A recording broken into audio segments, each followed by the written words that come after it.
మరి 2025 సంవత్సరంలో సొంత గృహం యోగం చాలామంది రాసుల వారికి ఏర్పడడం జరిగింది.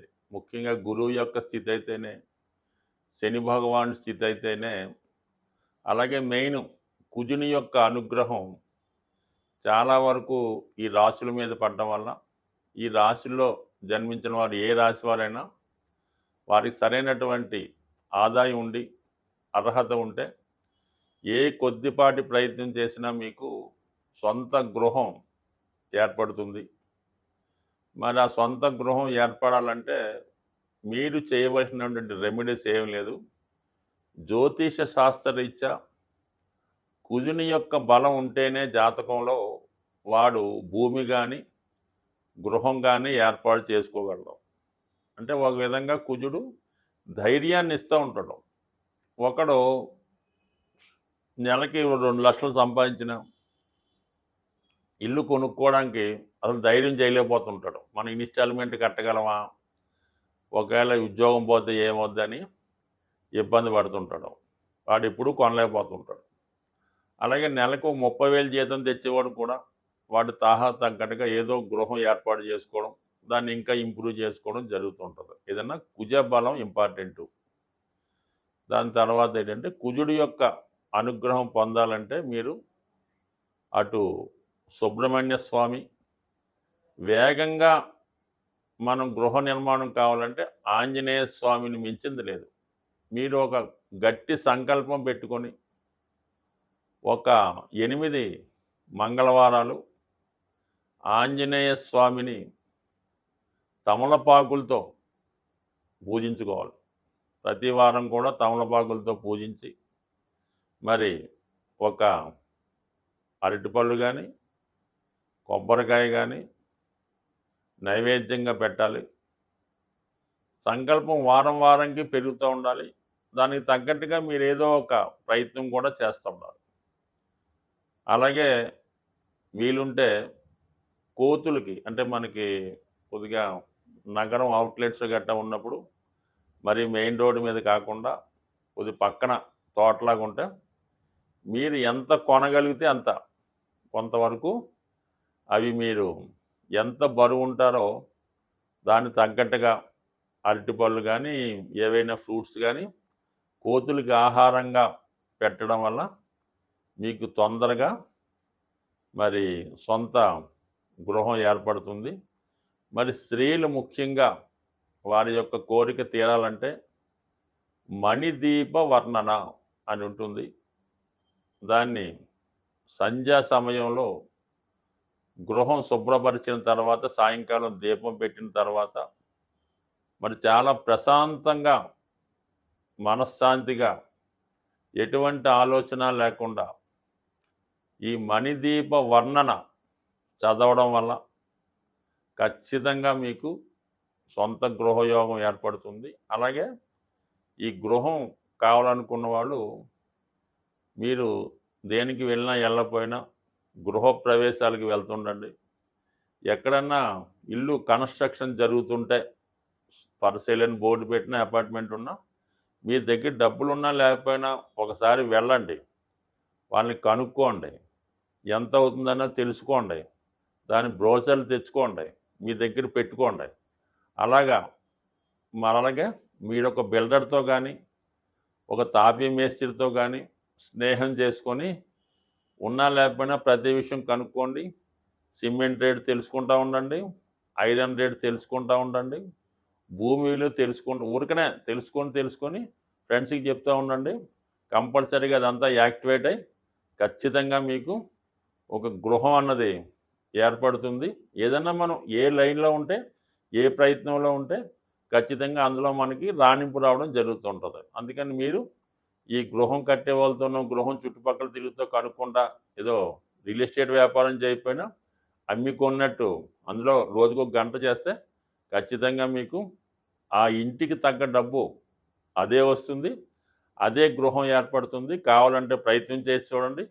మీకు ఖచ్చితంగా మరి 2025లో మీరు ప్రయత్నం బట్టి ఒక 90 రోజుల్లో సొంత గృహం ఏర్పడుతుంది. స్వస్తి. శ్రీమాత్రే నమః. జై గురు దత్తాత్రేయ నమః.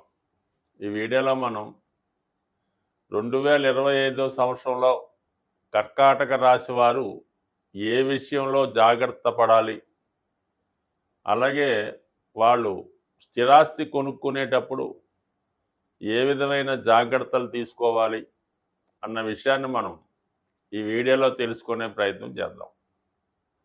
కర్కాటక రాశి సహజ రాశి చక్రంలో ఇది 4వ రాశి అవుతుంది. అందువలన ఈ రాశివారు ఏదైనా ఒక గృహంలో నివసించేటప్పుడు ఆ గృహానికి సంబంధించినటువంటి వాస్తు వీళ్ళ మీద ఎక్కువ ప్రభావం చూపడం జరుగుతుంటుంది.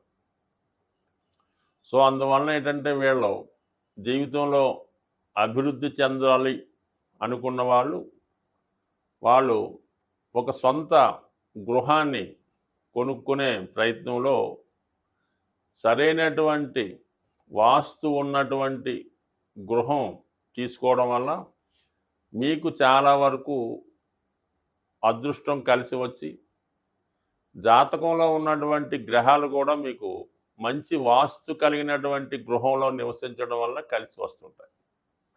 సో అయితే ప్రస్తుతం మరి మీకు గత కొంతకాలంగా అష్టమ స్థానంలో ఉన్నటువంటి శని భగవానుడు మార్చి 29వ తారీఖున మరి అష్టమాన్ని వీడి భాగ్యస్థానంలోకి మారడం జరుగుతుంది.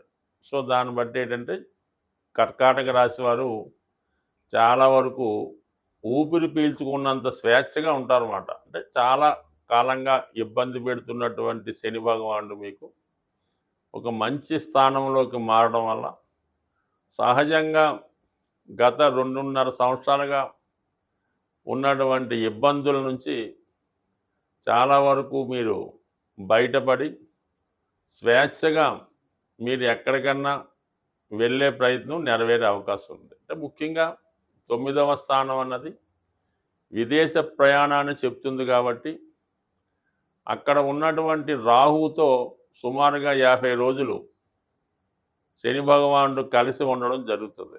సో ఆ 50 రోజుల్లో కర్కాటక రాశి వారు ఏమాత్రం ప్రయత్నం చేసినా విదేశ ప్రయత్నాలు ఫలిస్తాయి. విదేశంలో ఉన్నటువంటి సంతానాన్ని కలుసుకోవచ్చు, అలాగే మీ యొక్క దూర ప్రాంతంలో ఉన్నటువంటి పుణ్యక్షేత్రాలు దర్శించవచ్చు. అలాగే మరి గురుగ్రహం గత కొంతకాలంగా ఏకాదశ స్థానంలో సంచరిస్తున్నటువంటి గురువు మీకు అనేక శుభాలను ఇవ్వడం జరిగింది. అంటే 11వ స్థానం అంటే మీకు కామత్రికోణం 7, 3, 11 చాలా వరకు మీ కోరికలు తీరే స్థానం అది. దాని నుంచి మీకు 12వ స్థానంలోకి రాబోతున్నాడు. ఇంచుమించుగా మనకి మే 15వ తారీఖు 2025 సంవత్సరంలో గురువు మీకు వ్యయస్థానంలోకి రావడం జరుగుతుంది. అంటే మీకు 4, 8, 12 మోక్ష త్రికోణాన్ని యాక్టివేట్ చేయడం జరుగుతుంది. అలాగే మంచి కార్యక్రమాలకి గురువు మీకు ధనాన్ని ఖర్చు పెట్టే ప్రయత్నం చేస్తాడు. సాధారణంగా ఎవరి జన్మజాతకంలో అయినా సరే గురువు 12వ భావంలో ఉంటే వాళ్ళు జీవితంలో ఖచ్చితంగా ఉన్నత విద్యావంతులై ఉంటారు. అలాగే వారికి కంపల్సరిగా సంతానం కలుగుతుంది. ఎస్పెషల్లీ పుత్ర సంతానం కలిగే యోగం ఉంటుంది. సో ఇక్కడ పుత్ర సంతానం అంటే వాళ్ళకి ఏదన్నా పితృదోషాలు, మాతృదోషాలు, సర్పదోషాల్లో ఉంటే ఎక్కువగా స్త్రీ సంతానం కలుగుతూ ఉంటారు. అటువంటి దోషాలు లేని వారికి పుత్ర సంతానం కలిగే అవకాశం ఉంది. అయితే గురువు సంతానాన్ని ఇచ్చే స్థానంలోకి వచ్చినప్పుడు దైవ సంకల్పంతో మీ జీవితంలో ఉన్నటువంటి పెద్దవారి ద్వారా సంక్రమించినటువంటి దోషాలకి తగిన పరిహారం చేసుకోవడం వల్ల మీకు సంతానం, పుత్ర సంతానం కలుగుతారు, మీ వంశం నిలబడుతుంది. సో ఇది అలాగే సహజ చతుర్థ స్థానమైనటువంటి కర్కాటకానికి 12వ స్థానంలోకి గురువు, 9వ స్థానంలోకి శని రావడం వల్ల ఈ సంవత్సరంలో మీరు అంటే మనకి ఇంచుమించుగా మే తర్వాత అనుకుందాం, ఏదైనా సొంత గృహం కొనుక్కునే ప్రయత్నం చేస్తే 100% మరి ఈ సంవత్సరంలో మీకు సమకూరే అవకాశం ఉంది. సాధారణంగా ఈ కర్కాటక రాశి వారు కొనుక్కునే గృహంలో వారి జాతకంలో గురువు బలహీనంగా ఉంటే ఈశాన్య సంబంధించిన దోషాలు ఉండడం జరుగుతూ ఉంటుంది. దానివల్ల వాళ్ళకి దైవభక్తి ఉండదు, దైవాన్ని నమ్మరు. అలాగే ఎక్కువ శాతం పడమరి దిక్కు అంటే మనకి కుజుడు అదే రాశిలో నీచ పొందుతాడు కాబట్టి దక్షిణ నైరుతి వైపు దోషం ఉండే అవకాశం ఉంది. ఆ ప్రభావం వల్ల ఏంటంటే చాలా వరకు ఈ రాశిలో ఉన్నవాళ్ళు నిరుద్యోగులుగా ఉండడం జరుగుతూ ఉంటుంది. ఎంతో కష్టం మీద వాళ్ళ పెద్దవాళ్ళు పోరు పెడతా ఉంటే వాడు ఏదో ఉద్యోగానికి వెళ్ళే ప్రయత్నం చేస్తూ ఉంటాడు. సో ఈ దక్షిణ నైరుతి దోషం ఉన్నటువంటి ఇంట్లో నివసించడం వల్ల వీళ్ళకి అభివృద్ధి అయితే రాదు, ఎంత చెప్పినా వాళ్ళకి పెద్దగా పట్టించుకోరన్నమాట. సో అలాగే చంద్రుడు స్వక్షేత్రంలో ఉంటాడు ఈ రాశిలో కాబట్టి వాయువ్య దోషం అంటే ఉత్తర వాయువు కానీ పడమర వాయువు కానీ దోష ప్రభావం ఉండడం వల్ల జాతకుడు విదేశ ప్రయత్నాలు అయితే ఫలిస్తుంటాయి, కానీ అక్కడికి వెళ్ళాక ఎందుకు ఉపయోగం లేకుండా పోతూ ఉంటుంది. సో అందువల్ల ఏంటంటే కంపల్సరీగా మీరు ఈ 2025వ సంవత్సరంలో మీకు గృహయోగం ఉంది కాబట్టి మీరు ప్రస్తుతం మీ గృహంలో ఉన్నటువంటి వాస్తు దోషాన్ని సరిచేసుకుంటే మీ సంతానానికి కానీ మీకు కానీ సొంత గృహం ఏర్పాటు చేసుకునే యోగం ఈ సంవత్సరంలో ఉంది.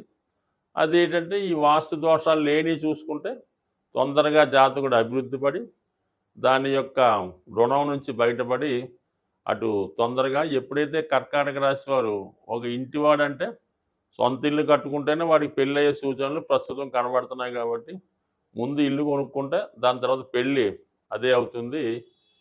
అలాగే మరి చాలా వరకు 9వ స్థానంలో మరి ఈ సంవత్సరం సుమారుగా ఏప్రిల్ నెల నుంచి మే 19-20 తారీఖుల వరకు 9వ స్థానంలో ఏర్పడినటువంటి ఈ శని రాహుల కలయిక భాగ్యస్థానం అన్నది జాతకుడి యొక్క ధర్మస్థానం. ఆ స్థానంలో ఏ గ్రహం చేరినా అక్కడ ఉన్నటువంటి రాహుతో కలియడం వల్ల ఏమవుతుందంటే జాతకుడు మన సంస్కారానికి సంస్కృతికి ధర్మానికి విరుద్ధంగా కొన్ని కార్యక్రమాలు చేయడం జరుగుతూ ఉంటుంది. అదేంటంటే ఇంటర్ కాస్ట్ వివాహాలని ప్రోత్సహించడం కానీ, సో లేదంటే ఇతర మతంలో కలిసే ప్రయత్నం చేయడం కానీ, ఇతర మతంలో ఉన్న వాళ్ళని వివాహం చేసుకోవడం కానీ, ఇవన్నీ ఈ 9వ స్థానంలో పాపగ్రహాలు ఉన్నప్పుడు ఎస్పెషల్లీ రాహు ఉన్నప్పుడు జరుగుతూ ఉంటుంది.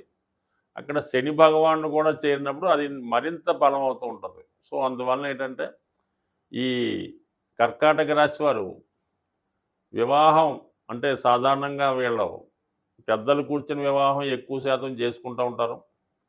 మరి ఈ రాశిలో జన్మించిన అమ్మాయిలు కానీ అబ్బాయిలు కానీ ప్రస్తుతం ఉన్నటువంటి సంస్కృతి ప్రకారం కాలమాన ప్రకారం మీరు ఇష్టపడినటువంటి అమ్మాయి కానీ అబ్బాయి కానీ ఒకసారి పరిశీలించుకొని మీ యొక్క దానికంటే మీ యొక్క కమ్యూనిటీకి మీ యొక్క సంస్కారానికి సంస్కృతికి సరిపోయిన విధంగా చూసుకోవడం మంచిది. కొన్ని సందర్భాల్లో వయసులో చాలా వ్యత్యాసం ఉండొచ్చు, అలాగే సంస్కారంలో వ్యత్యాసం ఉండొచ్చు. అయితే ఇది ఎందుకు చెప్తున్నామంటే చేసుకోకూడదని కాదు, ఈ సమయంలో చేసుకున్నటువంటి ఇలాంటి ఆదర్శ వివాహం అనుకుంటారో మీరు, లేదంటే అనాచార వివాహం అనుకుంటారో కానీ ఇవి కంపల్సరీగా సక్సెస్ కావు. ఇవి టెంపరీగానే సక్సెస్ అవుతుంటామాట. ఎప్పుడైతే మళ్ళా ఆ భాగ్యస్థానంలో ఈ పాపగ్రహాలు బయటికి వెళ్ళిపోయి శుభగ్రహాలు లాంటి గురువు లాంటి గ్రహాలు వచ్చినప్పుడు అయ్యో మనం చాలా పొరపాటు చేసామే అయ్యయ్యో అని జీవితాంతం వచ్చుకొని దాని నుంచి బయటపడే ప్రయత్నంలో దాన్ని వదులుకోలేక దాని నుంచి బయటపడలేక అనేక రకాల ఇబ్బందులు పడుతుంటారు. కాబట్టి ఖచ్చితంగా మీరు ఈ సమయంలో ఈ కర్కాటక రాశి అమ్మాయిలు కానీ అబ్బాయిలు కానీ మరి వాళ్ళకి వాళ్ళు సెలెక్ట్ చేసుకునే మ్యారేజ్ విషయంలో మాత్రం చాలా వరకు ఆలోచించి అన్నీ పరిశీలించిన తర్వాత ఒక నిర్ణయానికి రావాలి తప్ప ఏది పడితే అది ఎలాగుంటే అలాగా చేసుకోవడం వల్ల ఖచ్చితంగా దానివల్ల మీకు, మీ కుటుంబానికి, మీ వంశానికి కూడా అప్రతిష్ట కలిగే అవకాశం ఉంది. స్వస్తి.